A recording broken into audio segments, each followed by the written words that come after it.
Okay, so the King's Fund, initially it was the first 3 sessions. I left them sometimes pondering what was that all about, and it became clear after the first session. It became clear about the elevator pitch, which I've talked about previously, and that was making it clear for yourself and clear for your team about this is what the project is about, and that enables them to talk to others about it, and that might help buying with the project or getting ideas, but at least it helps focus the project on where we're heading.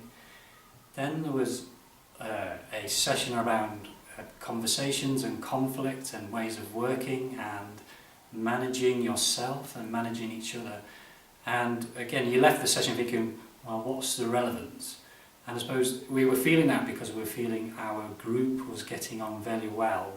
So why were they worried about conflict? But any time that we're going to be affecting a change in the service or having any communications with other services or other people, we have to be aware of where they're coming from and the conflicts that might happen and how you're feeling yourself about it, and where that it could be heading and the pitfalls that could happen from possibly being in the wrong space emotionally or being in the wrong space when it comes to having a conversation with people around a project or around a service change or around anything really.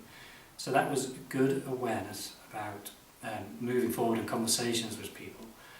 And today has been really interesting and useful to think about an island and having a project. We're trying to think of our project as the island, and then how an island could also be, stakeholders could also be living on the island, and so what are they going to be worried about if you happen to pitch up at their island and want to make some changes? So how are they going to be feeling? What are their values? What are they going to hold on to? How do your values overlap? And then how do you start having those conversations around, could it be about improving services and how you work together to make those changes? But it was a really good awareness that perhaps people do feel they're living, working on an island, their service is an island, and they want to protect it, they want to look after it. And how do you work together to keep improving the services for people? So a very useful day. And we took that concept for our project work this afternoon, thinking of stakeholders, thinking of them as islands, and trying to think where are they coming from, and that helps us think about their point of view and how are we going to tie in with that and work together to improve things.